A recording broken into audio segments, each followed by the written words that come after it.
Price the Lord. தேவன் youth கேம்புக்கு போக செய்த பாக்கியத்திற்காக தேவனுக்கு முதலாவது நன்றி சொல்லணும். போன உடனே எங்கள் டைட்டில் வந்து யூஆர் மைண்ட் வச்சுருந்தாங்க. அது எனக்குன்னே தேவன் வந்து சொல்லப்பட்டது மாதிரி இருந்தது.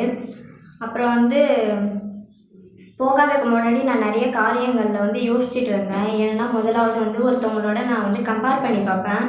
நல்ல விஷயத்துலேயும் சரி, கெட்ட விஷயத்துலேயும் சரி, இவங்க நம்மளை விட வந்து ரொம்ப மோசமாக இருக்காங்க அப்படின்னும் சரி, இல்லை நான் அவங்கள விட கொஞ்சம் மோசமாக இருக்கேன் அப்படின்றதுலேயும் சரி கம்பேர் பண்ணி பார்ப்பேன்.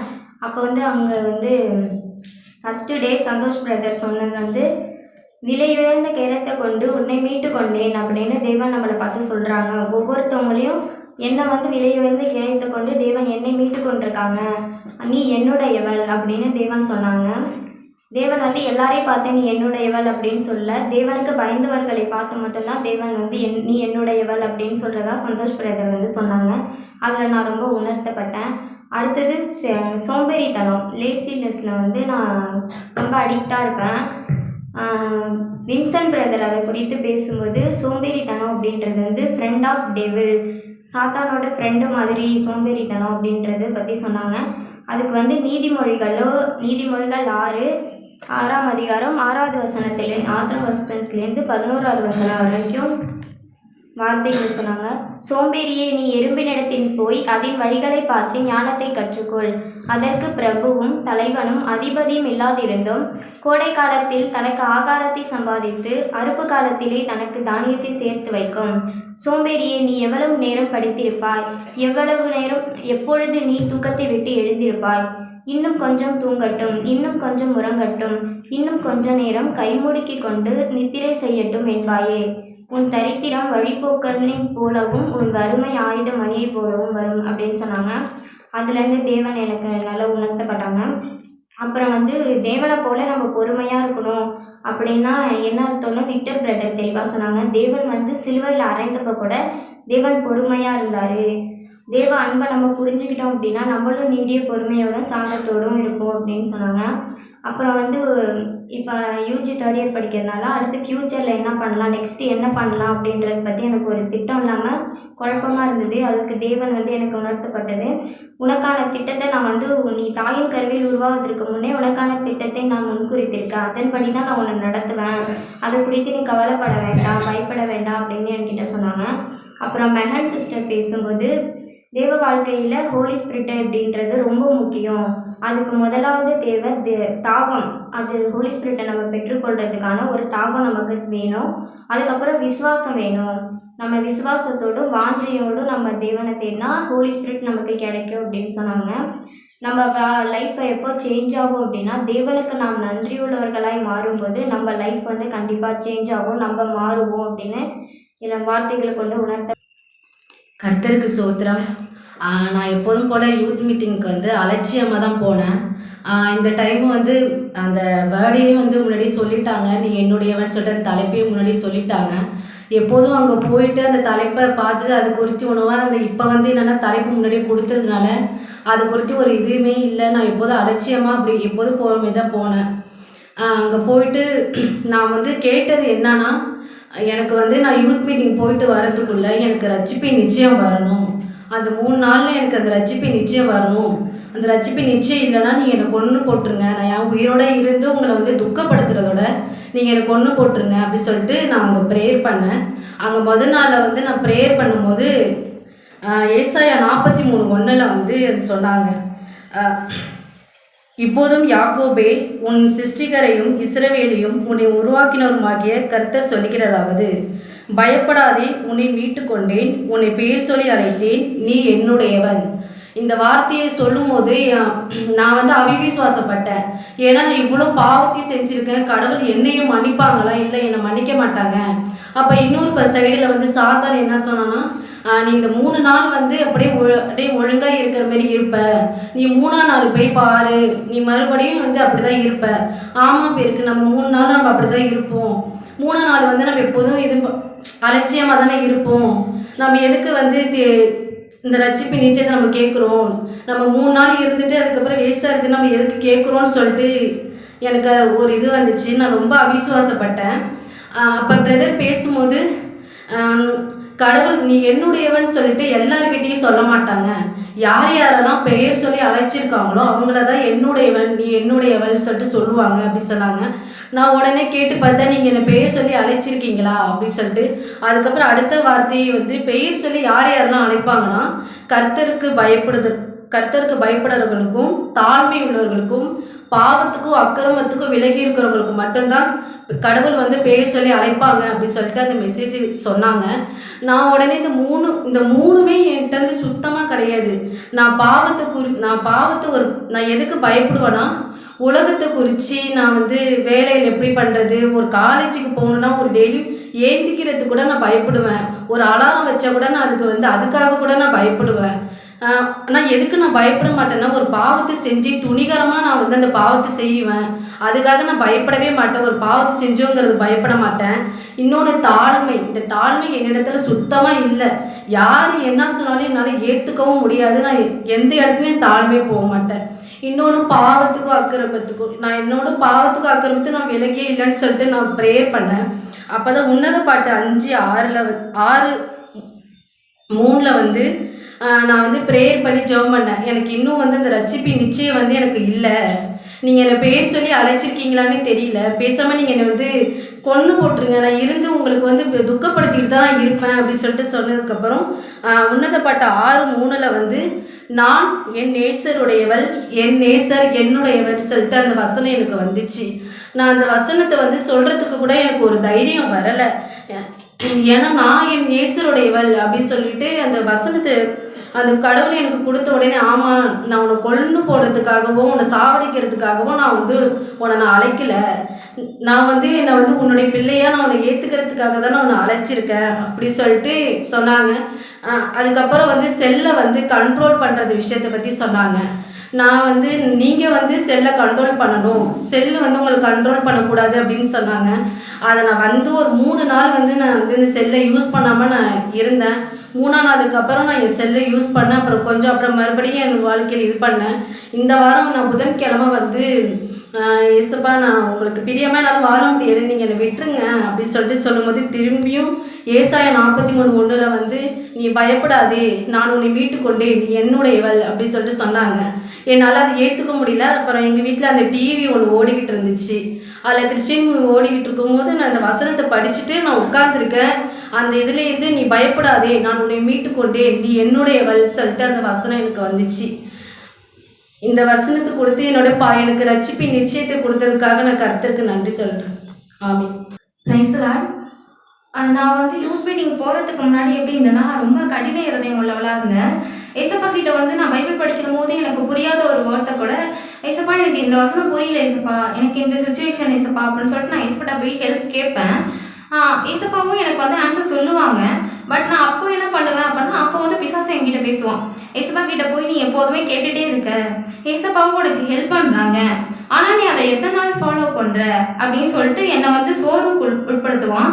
நானே வந்து என்னோட மனசை வந்து கடினமாக மாற்றிட்டு, என்னால் முடியாது ஏசப்பா, நீங்கள் என்னை வந்து நீங்கள் எதுவும் பண்ணாதீங்க, என்னை விட்டுருங்க ஏசப்பா, நான் மறுபடியும் உங்களை கஷ்டம் மட்டும்தான் ஏசப்பா படுத்திகிட்டே இருப்பேன் அப்படின்னு சொல்லிட்டு நானே வந்து என்ன அப்படி நினச்சிப்பேன்.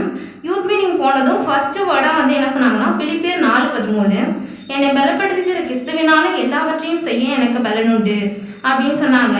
ஆக்சுவலாக என்னுடைய கடின இருதயத்தை உடச்சி அந்த 3 நாள் நான் கேட்க போகிற வார்த்தையை வந்து என்னோட மனதுக்குள்ளே நான் வந்து பதிக்கிறதுக்காக ஏசப்பா வந்து இந்த வார்த்தையை எனக்கு பேசினாங்க. அடுத்த விஷயம் என்னன்னா, நான் பிசாசு சொல்கிற பொய் வந்து உடனே நம்பிடுவேன். உடனே நம்பி அப்படியே சோர்ந்து போயிடுவேன். என்னை பற்றி ஒரு 10 வார்த்தை பாசிட்டிவாக சொன்னாலும் அவங்க சொல்கிற ஒரே ஒரு நெகட்டிவான வார்த்தை மட்டும்தான் நான் என் மனசுக்குள்ளே எடுத்துக்கிட்டு ரொம்ப சோர்ந்து போவேன். எப்படியும் நான் வந்து ஏசப்பாக வாழ மாட்டேன், எப்படியும் நம்ம தப்பு தானே பண்ணுறோம், ஏசப்பாவை எத்தனை தடவை நம்ம வந்து கஷ்டப்படுத்திகிட்டே இருக்கோம் அப்படின்னு சொல்லிட்டு நம்மளால் வாழ முடியாது அப்படிலே நான் வந்து ரொம்ப சோர்ந்து போவேன். அதுக்கு வந்து தேவன் என்கிட்ட ஒரு வார்த்தை சொன்னாங்க, கர்த்தருக்கு பயப்படுதல் இல்லாமல் தேவ அன்பை அறிய முடியாது, தேவ அன்பை அறிந்தவர்கள் ஒரு நாளும் சோர்ந்து போவதில்லை அப்படின்னு சொன்னாங்க. ஆண்டவரே, நாங்கள் அறிகிற அறிவில் வந்து நான் ரொம்ப டவுனாக இருக்கேன், அதனால தான் நான் இவ்வளோ சோர்ந்து போகிறேன், அதனால தான் பிசாசு சொல்கிற எல்லா பொய்யும் நான் நம்புகிறேன் அப்படின்னு சொல்லிட்டு நான் வேதத்தை இன்னும் படிக்கணும், இன்னும் நான் வந்து தியானிக்கணும். நான் டெய்லி படித்தாலும் தியானிக்க மாட்டேன் வசனத்தை, சும்மா படிச்சுட்டு மட்டும் போயிடுவேன். தியானிக்கணும் ஆண்டவரே அப்படின்னு சொல்லிட்டு அதை நான் இப்போ வந்து ஃபாலோ பண்ணுறேன். அப்புறம் வந்து ஏசப்பா வந்து அவரோட விலையேற பெற்ற ரத்தத்தை சிந்தி நம்மளை மீட்டு கொண்டு இருக்காங்க. ஸோ வந்து நம்மளை வந்து அவ்வளோ சீக்கிரமாக வந்து நம்மளை விட்டுட மாட்டாங்க. நம்ம வந்து சோர்ந்து போகாமல் எல்லா சுச்சுவேஷன்லேயும் வந்து தேவனிடத்துல வந்து அழுது புலம்பி விசுவாசத்தோட ப்ரேயர் பண்ணணும் அப்படின்னு சொல்லிட்டு பிரதர் வந்து ஏசப்பா மூலியமாக சொன்னாங்க எனக்கு. அது எனக்கு ரொம்ப உற்சாகமாக இருந்தது. ஏன்னா நான் ஒரு 10 ரூபா கொடுத்து வாங்குற ஒரு பேனாவையே வந்து மற்றவங்கள்ட்ட கொடுக்காம அவ்வளோ சேஃபாக பார்த்துக்கிறேன் அப்படின்னா தேவனுடைய ரத்தம்ன்றது வந்து ரொம்ப விலையேற பெற்றது. அதையே எனக்காக சிந்திருக்காங்க அப்படின்னும் போது அவ்வளோ சீக்கிரத்தில் ஏசப்பா வந்து என்னை விட்டுட மாட்டாங்க அப்படின்ற ஒரு ரொம்ப உற்சாகமாக இருந்துச்சு எனக்கு.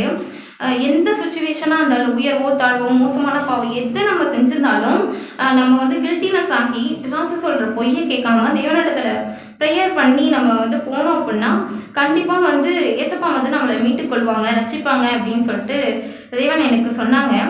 அப்புறம் வந்து காலம் வந்து ரொம்ப கடைசியாக இருக்கனால பிசாசு வந்து நம்மள்கிட்ட பொய் சொல்லுவான் அப்படின்னு சொன்னாங்க.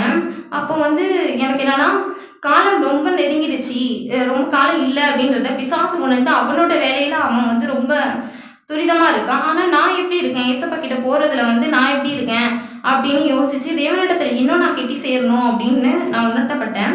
அப்புறம் வந்து ஃப்ரெண்ட்ஸ் பற்றி சிஸ்டர் மூலிமா சொன்னாங்க. எனக்கு சின்ன பிள்ளையிலேருந்து ஃப்ரெண்ட்ஸ் கிடையாது. ஸ்கூல்லேயும் சரி காலேஜில் எங்கேயுமே எனக்கு ஃப்ரெண்ட்ஸ் கேங்குன்றது செட்டே ஆக மாட்டாங்க. எப்போதுமே நான் தனியாக இருப்பேன். சரி காலேஜ் போனால் ஃப்ரெண்ட்ஸ் கிடைப்பாங்க அப்படிலாம் நான் நினச்சேன். ஆனால் வந்து அப்போ பிரதர் சிஸ்டர் மூலிமா ஏசப்பா எனக்கு சொன்ன விஷயம் என்னன்னா, ஃப்ரெண்ட்ஸ் வந்து இருக்கணுன்றது அவசியம் இல்லை. சில பேருக்கு ஃப்ரெண்ட்ஸ் வச்சுருக்கணுன்றது ஏசப்பாவோட சித்தமாக இருக்கும்.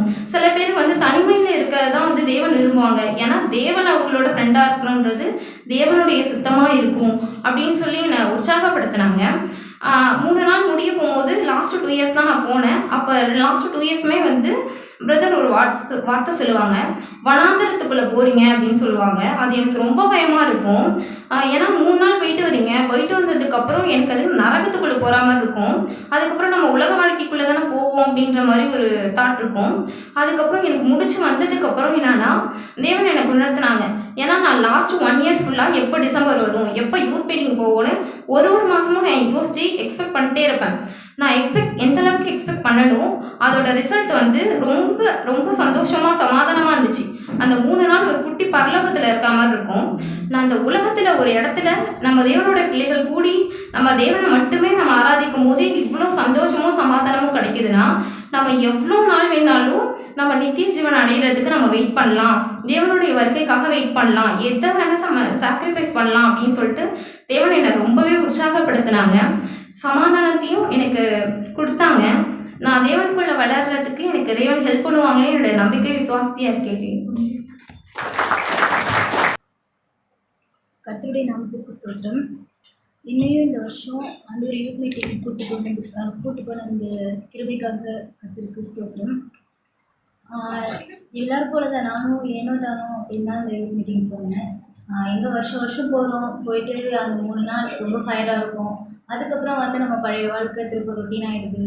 இதுதானே நடக்குது, இந்த டைம் போகவே வேணாம், திரும்ப அதே பாவத்தில் அதே இதில் வந்து அந்த யூத் மீட்டிங் போகிற அந்த ஃபயர் அது போயிட்டு திருப்பி வர வரைக்கும் அந்த இப்படி இருக்கணும்னு ஒரு தீர்மானத்தோடு வரும். அதுக்கப்புறம் அது கொஞ்சம் கூட இல்லாமல் பழைய மாதிரி நான் எப்படி இருந்தனோ அதே வாழ்க்கையை திரும்பவும் போய் நுழையிறனே அப்படின்னு சொல்லிட்டு ரொம்ப கஷ்டமாக இருந்துச்சு. ஆண்டவர் என்னோடையும் பேசினாங்க.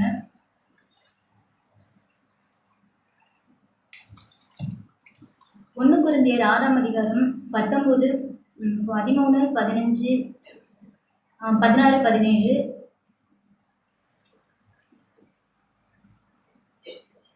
வயிற்றுக்கு போஜனமும் போஜனத்திற்கு வயிறும் ஏற்கும்.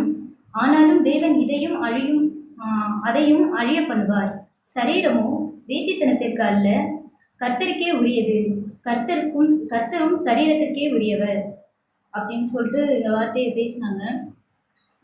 எப்படின்னா என்னோடய உடம்பு, என்னோடய மனசு, என்னோடய மாம்சம் என்ன சொல்லுதோ அதன்படி மட்டும்தான் நான் நடக்கிறேன். நான் என்னுடைய அந்த டாபிக் என்ன அப்படின்னா, நீ என்னுடையவன் அப்படின்னு சொல்லிட்டு இந்த வருஷம் யூத் கேம்போட டாபிக் இருந்துச்சு. சும்மா அதை பற்றி எனக்கு எதுவும் பெருசாலாம் அது இல்லை. சும்மா நார்மலாக கேட்டுட்டு போயிட்டேன். ஆனால் அதில் எனக்கு ஆண்டவர் என்ன உணர்த்தினாங்க அப்படின்னா, அந்த 3 நாள் அந்த வார்த்தை வந்து ரொம்ப ஆண்டவர் என்னை விசுவாசிக்க செஞ்சாங்க. 15 உங்கள் சரீரங்கள் கிறிஸ்துவின் அவயவங்கள் என்று அறியீர்களா?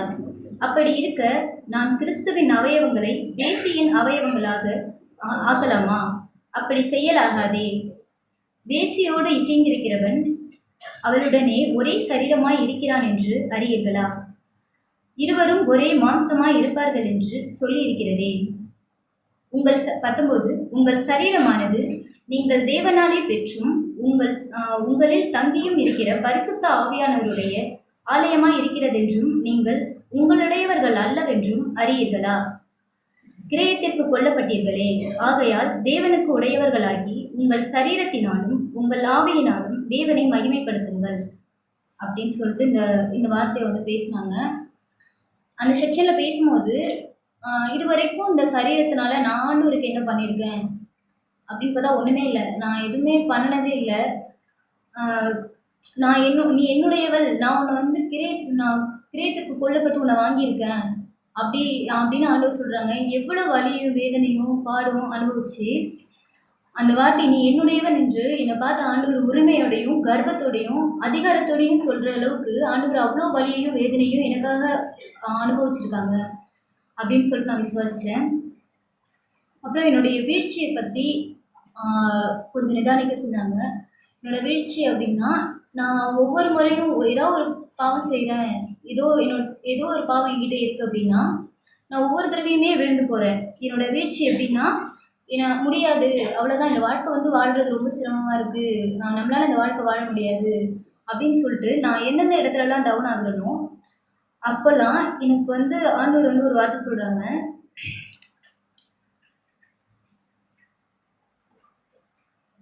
பயப்படாதே, நான் உன்னை மீட்டு கொண்டேன், நீ என்னுடையவள் அப்படின்னு சொல்லிட்டு எனக்கு வந்து சாத்தான் சொல்கிற அவ்வளோதான், நீ வந்து ஒவ்வொரு தடவையும் மன்னிப்பு கேட்குற, ஆனால் திரும்ப அதே பாவத்தில் விழுற, எத்தனை தடவை நான் ஆண்டவர் மன்னிப்பாங்க, உனக்கு கொடுக்கப்பட்ட சான்ஸ் முடிஞ்சிருச்சு அப்படின்னு சாத்தான் சொல்கிற அந்த வார்த்தைகள்லாம் கேட்டு எனக்குள்ளே இருக்கிற அவிவிசுவாசம் ரொம்ப அதிகமாயிட்டே தான் இருந்துச்சு. அவிவிசுவாசத்தை பற்றி எனக்கு அவ்வளோ பெருசாலாம் எதுவும் இது இல்லை. ஆனால் அவிவிசுவாசம் அப்படின்றது எனக்கும் ஆண்டவருக்கும் இடையில இருக்கிற ஒரு பாண்டிங்கை பிரிக்கிற ஒரு கொடிய விஷமாக இருக்குது அப்படின்னு சொல்லிட்டு உணர்த்தப்பட்டேன். அவிவிசுவாசன்றது அவர் எனக்காக எவ்வளோ வலியையும் வேதனையும் அனுபவித்து என்னை வாங்கிக்கிட்டாரோ, அந்த எதுவுமே இல்லாத மாதிரி, எதுவுமே இல்லை, என்னை சும்மா எந்த ஒரு கிரையுமே இல்லாமல் என்னை வாங்கிக்கிட்ட மாதிரியும் அந்த அவிவிசுவாசத்தை சாத்தான் எனக்குள்ளே கொடுக்குறான். சாத்தானுடைய பேச்சு கேட்டு நான் ஒவ்வொரு தடவையும் வீழும்போது சாத்தானுக்கு என் மேலே அதிகாரமே இல்லை. அவன் சொல்கிறத கேட்டு ஒவ்வொரு தடவையும் நான் விழுந்து போகிறேன். ஆனால் ஆண்டவர் என்னை பார்த்து சொல்கிறாங்க, நான் உனக்காக இவ்வளோ வழிகளை தாங்கி உன்னை நான் மீட்டு கொண்டு இருக்கேன், நீ என்னுடையவள்னு என்னை பார்த்து ஒவ்வொரு தடவையும் சொல்லும்போது, ஆண்டவரே நான் உணர்த்தப்பட்டது என்னென்னா, ஆண்டவரே ஒவ்வொரு தடவையுமே என்னால் இந்த வாழ்க்கையை வாழ முடியாது, இது ரொம்ப கடினமாக இருக்குதுன்னு நினைக்கிற ஒவ்வொரு சுச்சுவேஷன்லேயுமே நான் ரொம்ப உடஞ்சி தான் போகிறேன். ஆனாலும் இந்த டைம் என்ன ஆண்டவரே, நான் விழுந்தாலும் என்னை எப்படியும் உங்ககிட்ட சேர்த்துப்பீங்க அப்படின்னு எனக்கு ஒரு நம்பிக்கையும் விசுவாசத்தையும் ஆண்டவர் கொடுத்தாங்க. அப்புறம் நான் ஒவ்வொரு தடவையும் பாவம் செய்யும்போது இது உங்களோட சரீரத்தை பற்றி என்னோட சரீரத்தை பற்றி நீங்கள் நினைச்சதையும் நீங்கள் செய்கிறதையும் நீங்கள் என்ன நினைக்கிறீங்களோ அதை மட்டும் செய்கிறீங்க, உங்களோட சரீரம் உங்களோடது இல்லை, அது ஆண்டவருக்கு மட்டும் சொந்தமானது அப்படின்னு உங்களுக்கு தெரியுமா அப்படின்னு சொல்லிட்டு கேட்டாங்க. ஆனால் என்னோட தானே இது, நான் ஏதாவது கேட்டால் இப்படி பண்ணாத இப்படி செய்யாத அப்படின்னா ஏன் இஷ்டம் இப்படி தான் செய்வேன், எனக்கு என்ன தோணுதோ அதை தானே செய்வேன் அப்படின்ற மைண்ட் செட்டில் இருந்தேனையும், இது உன்னோடது கிடையாது, இதுக்காக நீ எதுவுமே பண்ணலை, இந்த சரீரத்தை ஆண்டவர் தான் உனக்கு திரும்ப மீட்டு கொடுத்தாங்க, அவர் உனக்காக பட்ட அடிகளோ காயங்களோ வலிகளோ கொஞ்சம் இல்லை, அதனால இந்த சரீரத்தில் என்னென்ன செய்யணுமோ அது அவருக்கு உரிமையாக இருக்குது. அப்படிங்கும்போது இந்த சரீரத்தில் நான் என்ன செஞ்சாலும் அது கர்த்தரை மகிமைப்படுத்துகிற மாதிரி மட்டும்தான் இருக்கணும் அப்படின்னு நான் உணர்த்தப்பட்டேன். இந்த வாய்ப்பு எனக்கு கொடுத்ததுக்காக கர்த்தருக்கு ஸ்தோத்திரம். ஆமென். Praise the lord. இந்த வருஷமும் ஆண்டவர் வந்து யூத் மீட்டிங் அழைச்சிட்டு போனாங்க.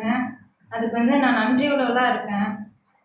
இந்த வருஷம் எங்களோட டாபிக் வந்து யூ ஆர் மைன் அப்படின்னு சொல்லிட்டு. ஸோ இந்த டாபிக் யோசிக்கும்போது நான் வந்து நிறைய வசனம் தேடினேன். ஸோ டாபிக் என்ன ரிலவெண்ட்டாக இருக்குது அப்படின்னு சொல்லிட்டு. அப்போ எனக்கு வந்த ஒரே வசனம் வந்து ஏசாயா 43:1. ஸோ அந்த வசனத்தை வந்து அப்படி தான் நான் நினச்சிட்டு இருந்தேன். ஓகே, இப்படி தான் ஆண்டவர் வந்து நம்மள்கிட்ட பேச போகிறாங்க அப்படின்னு சொல்லிட்டு நானே ஒரு இதில் இருந்தேன். ஆனாலும் எனக்கு ஒரு க்யூரியாசிட்டி, எப்படி அங்கே வந்து எடுப்பாங்க, அந்த எப்போதுமே ஒரு ஒரு பிக்சர் இருக்கும் அந்த போஸ்டரு. ஸோ அது வந்து எப்படி இருக்க போகுது அப்படின்னு சொல்லிட்டு நான் ரொம்ப ஆர்வமாக இருந்தேன். அப்போ வந்து அந்த பிக்சர் வந்து எப்படி இருந்துச்சுன்னா, ஒரு சேத்துல கடந்த ஒரு பொண்ணை வந்து ஆண்டவர் வந்து தூக்கின மாதிரி வந்து ஒரு இமேஜ் கொடுத்துருந்தாங்க. நான் வந்து இந்த மாதிரி ஒரு ஆஸ்பெக்டில் வந்து நான் திங்க் பண்ணவே இல்லை. ஆனால் வந்து ஆண்டவர் வந்து என்னை நிறைய விஷயத்தில் வந்து உணர்த்தினாங்க. நீ வந்து இன்னும் ரொம்ப மோசமாக இருக்க. நான் எப்படி அப்படின்னா வந்து ஸ்கூல்லையும் நல்ல பிள்ளை, சர்ச்லையும் நல்ல பிள்ளை, அப்படி தான். நான் வந்து வெளியில் உள்ள வாழ்க்கை வந்து நான் நல்ல பிள்ளை, அவ்வளோதான். ஆனால் வந்து உள்ளான வாழ்க்கையில் வந்து நான் எல்லாத்துலேயுமே வந்து லோவாக தான் இருந்தேன். அம்மா சொல்கிறதையும் நான் வந்து கீழ்ப்படியாமல் எதிர்த்து பேசிட்டு அந்த மாதிரி தான் இருந்தேன். ஆனால் ஆண்டவர் வந்து என்னையும் அந்த யூத் மீட்டிங் வந்து அட்டன் பண்ண உதவி செஞ்சாங்க. இதில் வந்து எனக்கு நிறையா வேர்ட்ஸ் வந்து சொன்னாங்க. எப்படின்னா, நான் டெய்லியும் பைபிள் படிப்பேன், ஜெபம் பண்ணுவேன். அப்படியே அது ஒரு 2 மணி நேரம் 3 மணி நேரம் அந்த வசனம் ஞாபகம் இருக்கும். அதே அலர்ட்னஸோடு அப்படியே இருப்பேன், அவ்வளோதான். அதுக்கப்புறம் அதை மறந்துடுவேன். அப்படியே அந்த நாளோட கடைசியில் நைட்டில் வந்து நான் திருப்பவும் ஜெபம் பண்ணுவேன். அது எஸ்பா என்ன மன்னிச்சிருங்க, நான் அந்த மாதிரி அப்படி இருந்தேன் அப்படின்னு சொல்லிட்டு நான் திருப்பவும் எப்போதுமே நான் வீழ்ந்து போகிறவளா தான் இருப்பேன். எனக்கு வந்து அது ரொம்ப கஷ்டமாக இருக்கும். நம்ம ஏஸ்பா வந்து ரொம்பவே வந்து காயப்படுத்திக்கிட்டே இருக்கோம் அப்படின்னு சொல்லிட்டு. இந்த யூத் மீட்டிங் ட்ரெயினில் போகும்போதும் கூட வந்து நான் வந்து ஜாம் பண்ணிட்டு தான் போனேன். ஏசப்பா, எனக்கு வந்து என்னோட பேசுங்க. நான் எல்லா யூத் மீட்டிங்கும் போயிட்டு வரேன். ஆனால் அதில் எந்த யூஸுமே இல்லை. நான் திருப்பவும் அதே ஒரு 1 hour நான் இங்கே வந்து ரீச் ஆன அடுத்த நிமிஷமே நான் வந்து அப்படி தான் இருக்கேன். அந்த 3 நாள் தான் வந்து எனக்கு ஃபயராக இருக்குது அப்படின்னு சொல்லிட்டு நான் ரொம்ப ஜோம் பண்ணிட்டு தான் நான் போனேன். அப்போ வந்து ஆண்டவர் ஃபஸ்ட்டே வந்து என்னால் முடியல ஏசப்பா, என்னால் இந்த வாழ்க்கை வாழ முடியுமானே தெரியல. என்னை நீங்கள் கஷ்டப்பட்டு வந்து என்னை தேர்ந்தெடுத்திருக்கீங்க. நான் அப்படி தான் வந்து விசுவாசிக்கிறேன். அதனால என்னால் இந்த வாழ்க்கையை வந்து வாழ முடியலையே சுத்தமாக அப்படின்னு சொல்லிட்டு நான் நினச்சேன். அப்போ வந்து எனக்கு ஃபஸ்ட்டு வந்த வசனமே வந்து பிலிப்பியர் 4:13, என்னை பலப்படுத்துகிற கிறிஸ்துவினாலே எல்லாவற்றையும் செய்ய எனக்கு பலன் உண்டு அப்படின்னு சொல்லிட்டு. இந்த வசனம் வந்து எனக்கு ரொம்ப ஆறுதலாக இருந்துச்சு. நான் எப்போதுமே எப்படின்னா யூத் மீட்டிங் போயிட்டு வந்துட்டு என்னால் முடியும், நான் இந்த வருஷம் ஃபுல்லாக ஜாம் பண்ணுவேன், நல்லா ஆண்டவருக்குன்னு வாழ்வேன் அப்படின்னு சொல்லிட்டு தான் நான் நினச்சிட்டு நானாக வருவேன். ஆனால் ஆண்டவர் வந்து இல்லை நீ உன்னால் தான் செய்ய முடியாது, என்னால் தான் செய்ய முடியும் அப்படின்னு சொல்லிட்டு இந்த வசனத்தை வந்து எனக்கு கொடுத்தாங்க. அப்புறம் வந்து நான் செகண்ட் டேவும் வந்து ஃபஸ்ட் டேவும் எனக்கு நல்லா இருந்துச்சு. நிறையா வார்த்தைகள் வந்து எனக்கு உணர்த்தப்பட்ட வார்த்தையாக இருந்துச்சு. அந்த ஈவினிங் வந்து ஒரு செஷன் இருக்கும், அலோன் வித் காட் அப்படின்னு சொல்லிட்டு. அந்த செஷன் வந்து நல்லா இருந்துச்சு.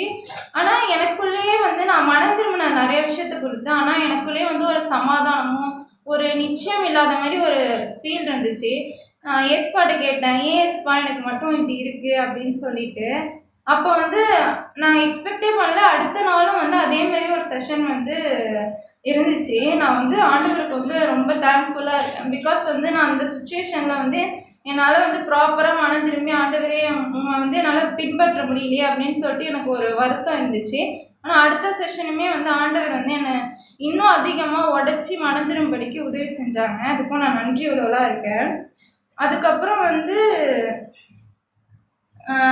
எனக்கு வந்து இங்கேயும் வந்து அங்கே வந்து எனக்கு ஒரு வார்த்தை வந்து எனக்கு ரொம்ப உணர்த்தலாக இருந்துச்சு. ஏன்னா நான் வந்து ஒரு பெரிய சோம்பேறி. நான் வந்து எதையுமே செய்யவே மாட்டேன். அம்மா சொன்னாலும் சரி அப்புறம் செய்கிறோம்மா அப்படின்னு சொல்லிட்டு நான் ரொம்ப சோம்பேறியாக தான் இருப்பேன். ஸோ வந்து அப்போ வந்து எனக்கு ஆண்டவர் வந்து ஒரு வார்த்தை கொடுத்தாங்க, சோம்பேறியே நீ எறும்பினிடத்தில் போய் அதன் வழிகளை பார்த்து ஞானத்தை கற்றுக்கொள். அதற்கு பிரபுவும் தலைவனும் அதிகாரியும் இல்லாதிருந்தும் கோடை காலத்தில் தனக்கு ஆகாரத்தை சம்பாதித்து அறுப்பு காலத்தில் தனக்கு தானியத்தை சேர்த்து வைக்கும். சோம்பேறியை நீ எவ்வளவு நேரம் படித்திருப்பாய், எப்பொழுது உன் தூக்கத்தை விட்டு எழுந்திருப்பாய் அப்படின்னு சொல்லிட்டு. நான் எப்போதுமே வந்து ரொம்ப தூங்கணும் அப்படின்ற ஒரு இதுலேயே இருப்பேன், நல்லா தூங்கணும் அப்படின்னு. இல்லை அப்படிலாம் நம்ம இருக்கக்கூடாது, நம்ம ஆண்டவரோட பிள்ளை, நம்ம சோம்பேறியெல்லாம் இருக்கக்கூடாது. அதேமாரி நம்ம வந்து ஃப்ரீயாக இருந்தோம் அப்படின்னா தான் வந்து நம்ம மைண்ட்குள்ளே வந்து பிசாசு வந்து ஏதாவது தேவையில்லாத விஷயத்தெலாம் வந்து கொண்டு வருவான். ஸோ வந்து நம்மளை பிஸியாகவே வச்சுக்கணும் அப்படின்னு சொல்லிட்டும் வந்து நாங்கள் தெரிஞ்சுக்கிட்டேன். திருப்பவும் வந்து நான் யூத் மீட்டிங் முடிச்சுட்டு இங்கே வந்தேன். அப்படியும் வந்து நான் அந்த ஃபயரோட தான் ஒரு 1 வீக் வந்து நான் இருந்தேன். நல்லா எல்லார்ட்டையும் பேசினேன், பைபிள் படித்தேன், ஜெபம் பண்ணேன், அது மாதிரி எல்லாமே நல்லா தான் பண்ணிகிட்டு இருந்தேன். ஆனாலும் எனக்கு அந்த திருப்பவும் அந்த வீழ்ச்சி வந்து எனக்குள்ளே வந்துக்கிட்டே இருந்துச்சு. அப்போ வந்து எனக்கு அந்த ஏசாயா 43 ஞாபகம் வந்துச்சு. ஸோ அதை வச்சு நான் வந்து கொஞ்ச நாள் இது பண்ணிகிட்டு இருந்தேன். ஆனால் என்னால் ஒரு செர்டைன் ஸ்டேஜுக்கு அப்புறம் நான் தான் வாழ்கிறேன் அப்படின்றது எனக்கு நல்லாவே தெரியும். நானாக வந்து என்னை வற்புறுத்தி நீ இப்படி இருக்கணும் அப்படி இருக்கணும் அப்படின்னு சொல்லி வாழ்கிற மாதிரி எனக்கு ஒரு மைண்ட் வந்துச்சு. நான் ஆண்டவர்கிட்ட வந்து திருப்பவும் போய் கேட்டேன், ஏன் இஸ்பா எனக்கு இப்படி ஆகுது அப்படின்னு சொல்லிட்டு. உடனே வந்து ஆண்டவர் வந்து எனக்கு வந்து ஒரு வசனத்தை கொடுத்தாங்க. அது வந்து எப்படின்னா, நீங்கள் உங்களால் வந்து வாழ முடியாது, நீங்கள் பரிசுத்தாவின் பலத்தை வந்து பெற்றுக்கொண்டால் தான் நீங்கள் வந்து எனக்கு பிரியமாக வாழ முடியும் அப்படின்னு சொல்லிட்டு அந்த வசனம். நான் பிதாவை வேண்டிக் கொள்ளுவேன், அப்பொழுது என்றென்றைக்கும் உங்களுடனே கூட இருக்கும்படிக்கு சத்திய ஆவியாகிய வேறொரு தேற்றளவாளனை அவர் உங்களுக்கு தந்தருள்வார் அப்படின்னு சொல்லிட்டு. அப்புறம் இன்னொரு வசனமும் வந்து எனக்கு அதே டைமில் வந்துச்சு. அது என்னன்னா வந்து நீதிமொழிகள் 24:16, நீதிமான் 7 தரம் விழுந்தாலும் திரும்பவும் எழுந்திருப்பான், துன்மார்க்கரோ தீங்கில் 2 கிடப்பான் அப்படின்னு சொன்னாங்க. ஸோ இந்த வசனம் வந்து எனக்கு எப்படி இருந்துச்சுன்னா, நான் அப்படி தான் இருப்பேன். ஏன்னா நான் தப்பு பண்ணுவேன், திரும்ப வந்து ஆண்டவர்கிட்ட வருவேன். எனக்கு ஆண்டவர்கிட்ட வரவே வந்து மனசே இருக்காது சுத்தமாக. பிசாஸ் வந்து என்னை ரொம்ப அவிசுவாசப்படுத்துவான், நீ தப்பு பண்ணிட்டல, நீ இனிமேல் போக முடியாது, அவ்வளோதான் உனக்கு சான்ஸு அப்படின்லாம் வந்து என்னை பிசாஸ் வந்து ரொம்ப அவிசுவாசத்துக்களை வந்து கொண்டு வருவான். அப்போ இந்த வசனம் வந்து எனக்கு ரொம்பவே உற்சாகத்தை கொடுத்துச்சு. நீதிமான் 7 தரம் விழுந்தாலும் இந்த வசனம் வந்து எனக்கு ரொம்ப உற்சாகமாக இருந்துச்சு. ஸோ ஆண்டவருக்குன்னு வந்து நான் வாழ்வேன் அப்படின்னு சொல்லிட்டு என்னோட நம்பிக்கையும் விசுவாசத்தையும் அறிக்கையிடுறேன். ஆமீன். ஃப்ரெண்ட்ஸ்லாம், யூத் மீட்டிங் போகிறதுக்கும் தேவன் எனக்கு நல்ல ஒரு கிருபையும் விசுவாசத்தின் நிச்சயத்தையும் எனக்கு கொடுத்தாங்க. நான் அங்கே போயிட்டு அநேக வார்த்தை மூலமாக தொடப்பட்டு அதை விசுவாசிக்கிறதுல இன்னும் அதிகமாக வளரப்படுறேன்றதை நிச்சயமாக நான் சொல்கிறேன். அப்புறம் என்னோட வார்த்தைகளுக்கு நான் வந்து ரொம்ப அக்கௌண்டபுளாக இருக்கணுன்ற விஷயத்தை பற்றி அதிகமாக அவங்க சொன்னதை வச்சு நான் உணர்த்தப்பட்டேன்.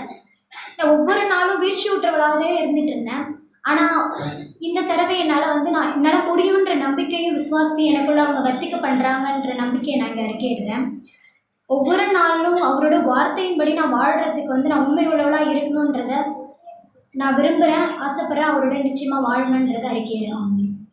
ஏசலாட் தேவன் என்னையும் வந்து யூத் மீட்டிங் போயிட்டு வரத்துக்கு வந்து ஒரு வாய்ப்பு கொடுத்தாங்க. அங்கே சொன்ன எல்லா விஷயமுமே எனக்கு ரொம்ப யூஸ்ஃபுல்லாக இருந்துச்சு. இங்கே வந்து அதை ஷேர் பண்ணுறவங்க கூட ஹோலி ஸ்பிரிட்டை பற்றி ஏஸ்பா வந்து என்கிட்ட என்ன பேசினாங்கன்னா, அவங்க வந்து ஒரு எக்ஸாம்பிள் சொன்னாங்க. சிஸ்டரோட சின்ன பையன் வந்து மேங்கோ ஜூஸ்னால் வந்து ரொம்ப பிடிக்குமா. அவங்க வந்து மேங்கோ ஜூஸ் தாங்க அப்படின்னு சொல்லிட்டு அவங்க அம்மாட்ட கேட்டுகிட்டே இருப்பாங்கன்னா, அவங்க அம்மா வந்து இல்லை வேணான்னு சொல்லிகிட்டே இருந்தாங்களா ரொம்ப நேரம். அதுக்கப்புறம் வந்து அவங்க பையன் ரொம்ப நேரம் கேட்டுகிட்டே இருந்ததுனால வேறு வழியே இல்லாமல் ஓகே எடுத்துக்கோ அப்படின்னு சொல்லி கொடுத்துட்டாங்களாம். எனக்கு வந்து அப்போ என்ன உணர்த்தப்பட்டுச்சுன்னா, ஒரு பூமிக்குரிய தாயாக இருக்கிறவங்களே வந்து அவங்க பையன் வந்து கேட்டுகிட்டே இருக்கும்போது எடுத்துக்கோன்னு கொடுக்குறாங்க. அப்போ வந்து நான் வந்து ஹோலி ஸ்பிரிட்டை கேட்டுகிட்டே இருந்தால் தேவன் வந்து தருவாங்க அப்படின்னு சொல்லிட்டு அங்கே வந்து நான் உணர்த்தப்பட்டேன். அப்புறம் வந்து சாத்தான் வந்து நம்மக்கிட்ட எப்படி பொய் சொல்கிறான் அப்படிங்கிறத வந்து சொன்னாங்க. நான் வந்து யூத் மீட்டிங் போகிறதுக்கு 1 வீக்கு முன்னாடி நான் வந்து ஒரு சென்டென்ஸால் சோதிக்கப்பட்டேன் சிந்தனையில். அப்போது வந்து சோர்ந்து போகாத படிக்க தேவன் வந்து ஒரு வார்த்தை எனக்கு சொன்னாங்க. அது என்னன்னா, மனுஷன் முகத்தை பார்ப்பான், கர்த்தரோ இருதயத்தை பார்க்கிறார் அப்படின்னு சொல்லிட்டு அந்த வசனம் வந்து என்னை தேற்றினாங்க.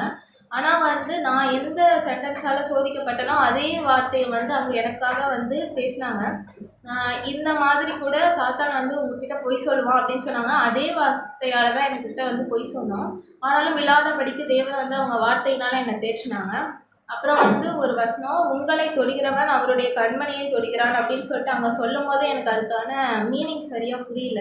ஆனால் வந்து யூத் மீட்டிங் முடிச்சுட்டு காலேஜ் போயிட்டு இருக்கும்போது நான் வீட்டுக்கு வந்தேன் ஒரு ஈவினிங் டைமு. அப்போ வந்து என் கண்ணு ஓப்பனில் தான் இருந்துச்சு. ஆனால் வந்து ஒரு சின்ன பூச்சி வந்து இதில் பட்டுச்சு. ஆனால் வந்து கண்ணுக்குள்ளே இருக்க எதுக்குமே அது உள்ளே வந்து எனக்கு எந்த இதுவுமே ஆகலை, மேல் தோல் மட்டும் வலிச்சுது. அப்போ வந்து இந்த வசனத்துக்கான அர்த்தம் வந்து எனக்கு உணர்ந்தேன், ஆழமாக உணர்த்தப்பட்டேன். நம்ம வந்து நான் வந்து ஒரு மனுஷி தான், நானே வந்து என் கண்மணியை காக்கிறதுக்காக மேலே உள்ள தோலை வந்து மூடுறேன், அப்படி இருக்கும்போது தேவன் வந்து என்னை காக்காமல் இருப்பாங்களா அப்படின்னு சொல்லிட்டு இந்த வசனத்துக்கான அர்த்தத்தை வந்து எனக்கு உணரும்படி தேவன் வந்து உதவி செஞ்சாங்க. அப்போ வந்து அங்கே வந்து ஒரு வார்த்தை சொன்னாங்க, நீங்கள் இங்கே உட்காந்துருக்கிறது வந்து தேவனோட கிருபை அப்படின்னு சொல்லிட்டு. அப்போ வந்து எனக்கு தேவன் வந்து அந்த ஒரு நிமிஷத்தில் என்ன உணர்த்தினாங்கன்னா, இங்கே நீ உட்காந்துருக்க இங்கே நிற்கிற அப்படின்னா உண்மையாகவே என்னோட கிருபை தான், நீ வந்து எங்கே இருந்த எப்படி இங்கே வந்த அப்படின்னு வந்து எல்லாத்தையுமே சொன்னாங்க. எங்கள் கிளாஸில் வந்து என் கண்ணுக்கு முன்னாடியே வந்து வழி விலகி போகிறத வந்து என்னால் பார்க்க முடியும். சில பேர்கிட்ட நான் முடிஞ்ச அளவு சொல்லுவேன், சொன்னால் கேட்பாங்க, சில பேர் கேட்காமன்னு போவாங்க. ஆனால் தேவன் வந்து என்னை அப்படி விடாம இங்கே வந்து நிற்க வச்சுருக்காங்க. அதுக்காக நான் தேவனுக்கு நன்றி சொல்கிறேன். அதுக்கப்புறம் வந்து ஒரு நாள் வந்து காலேஜ் நான் யூத் மீட்டிங் முடிச்சு காலேஜ் டேஸ் ஆரம்பிச்சிச்சு. அப்போ வந்து எனக்கு வந்து பஸ்ஸு வந்து 7:30க்கு நான் வந்து பேரளம் போய் ஏறணும்னா 7:30க்கு பேரளத்துலேருந்து பஸ்ஸு போயிடும். நான் வீட்டிலே வந்து 7:30 ஆயிடுச்சு எனக்கு. அப்போ வந்து ஸ்கூட்டியை ஸ்டார்ட் பண்ணுறாங்க, ஸ்டார்ட்டே ஆகலை. பைக்கு ஸ்டார்ட் பண்ணுறாங்க, ஸ்டார்ட்டே ஆகலை. அன்றைக்கி லீவும் போடக்கூடாதுன்னு சொல்லிட்டாங்க காலேஜில். ஒரு ஸ்டடி ப்ரோக்ராம் இருந்துச்சு, அதனால் சீக்கிரமாக அன்றைக்கி லீவ் போட தவிர்க்க முடியாது அப்படின்னு அது வீட்டில் நான் யார்ட்டையுமே சொல்லலை. ஆனால் வந்து இப்போ நான் லீவும் போட முடியாது, காலேஜ் போய் ஆகணும். இந்நேரம் வந்து 2 ஸ்டாப்பிங் தாண்டி எங்கள் பஸ்ஸு போயிருக்கும். என் ஹார்ட் பீட் வந்து அடிச்சுட்டே இருந்துச்சு, ஒரு சமாதானமே இல்லை. அப்போ வந்து எனக்கு ஒரு இன்சிடெண்ட் வந்து தேவன் ஞாபகப்படுத்தினாங்க. அங்கே சகோதரி வந்து ஸ்பீச் கொடுக்க வரும்போது அங்கே வந்து 20 மினிட்ஸ் லேட் ஆகிடுச்சு. அப்போ வந்து பொறுமையை பற்றி தேவன் எனக்கு உணர்த்தினாங்க அந்த டைமில். உடனே வந்து நான் வந்து விசுவாசத்தை குறைவுள்ளவளாக போகிறேனே அப்படின்னு சொல்லிட்டு ப்ரேயர் பண்ணேன். அப்போ அங்கே என்ன சொல்லியிருந்தாங்கன்னா, தேவன்கிட்ட வந்து பாஸ்ட் ப்ரெசன்ட் ஃபியூச்சர் எதுவுமே பிரிக்க முடியாது, ஏன் உங்கள் பாவங்கள் கூட பிரிக்க முடியாது, ஆனால் நீங்கள் அவிவிசுவாசப்பட்டீங்கன்னா அதுதான் தேவன்கிட்டேருந்து நீங்கள் பிரிஞ்சு போயிடுவீங்க அப்படின்னு சொல்லிட்டு அந்த நேரத்தில் எனக்கு உணர்த்தினாங்க. உடனே நான் ப்ரேயர் பண்ணி என்னை மன்னிச்சுங்க எஸ்மான்னு ப்ரேயர் பண்ண பிறகு நான் சமாதானத்தை வந்து உணர்ந்தேன். மறுநாள் சீக்கிரமாக எழுந்து போகிறதுக்கும் தேவன் வந்து எனக்கு உதவி செஞ்சாங்க. அதுக்கப்புறம் வந்து நம்ம வந்து ஒரு சொந்த வீடு இருக்குது அப்படின்னா அதில் வந்து நம்ம இஷ்டத்துக்கு என்ன வேணால் செய்வோம். இந்த ரூம் வேணாம், அதில் வந்து நம்ம ஏதாவது பூ டிசைன் நமக்கு வேணும் அப்படின்னா அந்த இடத்த உடச்சிட்டு தான் அந்த பூ டிசைன் நம்ம வந்து செய்வோம். அதே மாதிரி நான் தேவனுடையவள் அப்படிங்கிறப்போ அவங்க வந்து என்னை உடைக்கிறதுக்கு வந்து நான் என்னை ஒத்துழைச்சி கொடுக்கணும், அப்போ தான் அது பின்னாடி வந்து பூவாக மாறும் அப்படின்னு சொல்லிட்டு நான் உணர்ந்தேன். அதுக்கப்புறம் வந்து தேவன் வந்து எனக்கு கொடுத்த இந்த நல்ல சபைக்காக நான் நன்றி சொல்கிறேன். நான் வந்து தேவன்கிட்ட வந்து ப்ரேயர் பண்ணேன்.